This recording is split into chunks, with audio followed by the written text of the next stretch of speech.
Assalamualaikum warahmatullahi wabarakatuh.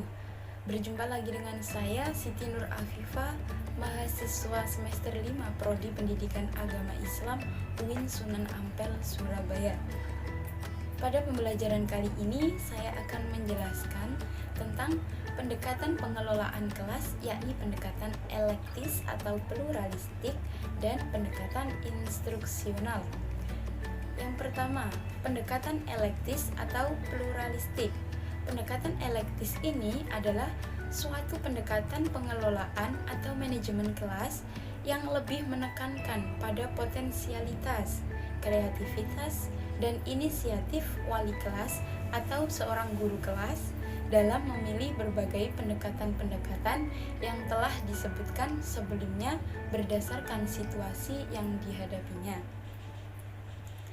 Pendekatan elektis ini juga disebut pendekatan pluralistik karena dalam pendekatan manajemen kelas ini guru berusaha menggunakan berbagai macam pendekatan yang memiliki potensi untuk dapat menciptakan dan mempertahankan suatu kondisi memungkinkan proses belajar mengajar berjalan secara efektif dan efisien.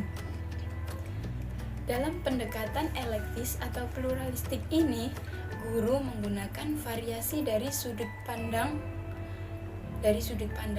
prosedur, dan teknik sehingga dapat melayani masing-masing konsep sesuai dengan kebutuhannya dan sesuai dengan ciri khas masalah yang dihadapi oleh peserta didik.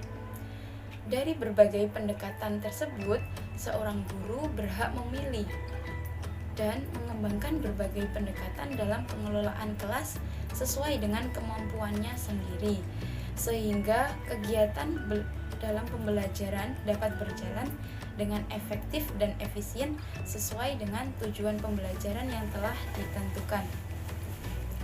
Kelebihan dari pendekatan elektis atau pluralistik ini adalah guru memiliki kesempatan untuk memilih strategi manajemen kelas atau gabungan beberapa strategi dari berbagai pendekatan manajemen yang dianggapnya mempunyai potensi terbesar berhasilnya dalam menanggulangi masalah manajemen kelas dalam situasi yang telah dianalisis.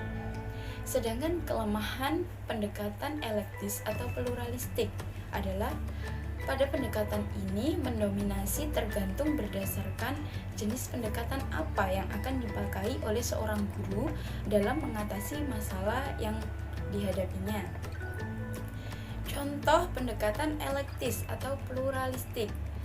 Guru bisa menangani masalah yang terjadi di dalam kelas dengan mudah, seperti anak yang nakal, berkelahi, pemalu, dan pendiam, serta lain-lainnya, karena dalam pendekatan pluralistik ini seorang guru ini bisa memilih strategi manajemen kelas yang dianggapnya paling berpotensi untuk pembelajaran.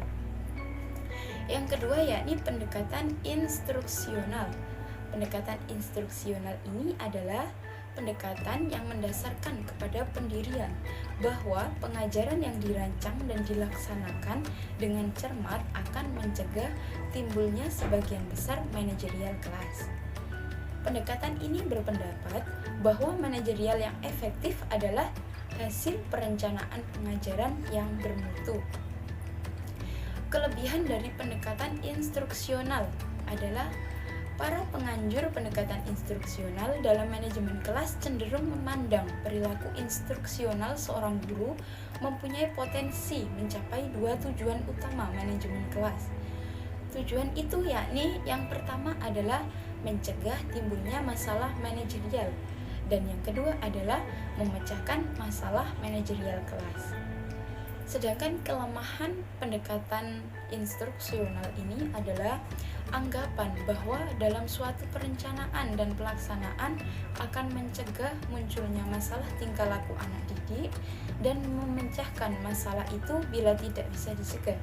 Namun faktanya dari masing-masing peserta didik memiliki permasalahan yang berbeda-beda dan perlu penanganan yang berbeda juga. Para pengembang pendekatan instruksional menyarankan guru dalam mengembangkan strategi manajemen kelas memperhatikan hal-hal berikut ini. Yang pertama yakni memperhatikan penyampaian kurikulum dan pembelajaran dengan menarik atau relevan. Yang kedua adalah menerapkan kegiatan yang efektif. Yang ketiga adalah menyediakan daftar kegiatan rutin kelas. Yang keempat, memberikan pengarahan yang jelas.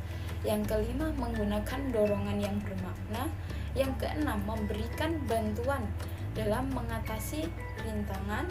Yang ketujuh, merencanakan perubahan lingkungan.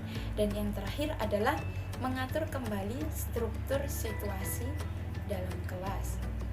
Jadi, kesimpulannya adalah pengelolaan kelas merupakan pengaturan terhadap kelas yang dilakukan oleh seorang guru agar kegiatan pembelajaran dapat berjalan dengan optimal, sehingga tujuan dari proses pembelajaran yang telah ditentukan dapat tercapai dengan baik. Dalam pengaturan kelas ini banyak kendala yang dihadapi oleh seorang guru terkait masalah individu maupun kelompok peserta didik.